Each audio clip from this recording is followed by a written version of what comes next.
السلام عليكم، يا رب تكونوا بخير. احنا علشان نعمل فيديو النهارده ده مش محتاجين غير ان احنا نبدأ على طول. ودي كل المكونات اللي انا هحتاجها معايا. اول حاجة عندي 3 بيضات هحطهم، بعد كده هحط عليهم كوب من السكر، وبعد كده هحط فانيليا. يا جماعه ده احنا بنعمل النهارده كيك بالبرتقال. ف شايفين الفانيليا اللي بالبرتقال دي من دريم؟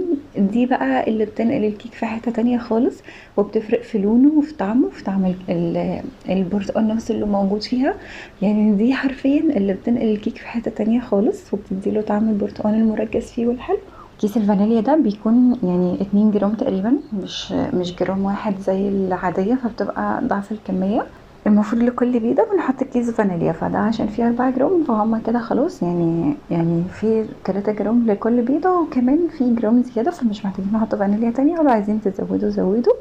دلوقتي هنضربهم بقى بالمضرب زي ما احنا عارفين، يعني مش اقل من 7-8 دقايق لحد ما تتنفش معايا خالص وتعمل الفوم كده زي كأنها كريمة. دلوقتي انا عندي بشر برتقانة كبيرة او 2 صغيرين، يعني حوالي معلقتين كبار من بشر البرتقال.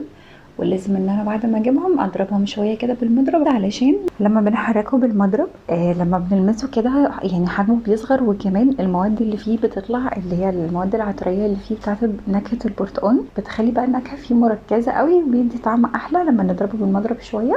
دلوقتي هنحط نص كوب من عصير البرتقال، وهنبدأ بقى خلاص. يعني احنا هنشيل المضرب الكهرباء خالص، وهنجيب مضرب يدوي. لما حطينا نص كوب من عصير البرتقال بقى نحط كل المواد السائلة مع بعض، وهنحط نص علبة زبادي، يعني ما نحطهاش كلها لان كيك الزبادي يا جماعة بيبقى تقيل شوية في القوام بتاعه، بيبقى قوامه تقيل فمش بيديني النفشة اللي انا عايزاها. يعني هو بيدي طعم حلو، قوام بيدي قوام يعني تقيل كده ومرمل وحلو وطعمه حلو، بس مش بيدي النفشه اللي انا عايزاه، يعني مش بترتفع الارتفاع اللي انا عايزاه. فكده خلاص بعد ما حطينا نص علبه الزبادي، حطينا معلقه كبيره من الخل. يعني الخل ضروري طبعا في اي كيك، بيخلي لونه يبقى افتح، وكمان بيساعد البيكنج باودر ان هو يتنفش اكتر. عندي كوبايتين من الدقيق، هو طبعا الدقيق لازم ننخله، وكمان يا ريت يكون على ارتفاع شويه على قد ما تقدروا، علشان ده بيساعد الكيك ان هو يرتفع اكتر.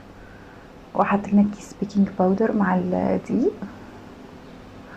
دلوقتي بالمضرب اليدوي كده هنقلبهم بالراحه لحد ما الدقيق يختفي. يعني انا مسرعه الفيديو شويه، بس انتوا اعملوا يعني اهدى من كده. هنقلبهم بقى لحد اول ما الدقيق يختفي خلاص، يعني هنوقف. دلوقتي انا معايا قالب، يعني انا دهناه بزيت وزبده، يعني معلقه زيت على معلقتين زبده، وحطيت فيه دقيق علشان ده القالب ده ألمونيوم فممكن يلزق، فاضطريت ان انا احط فيه دقيق.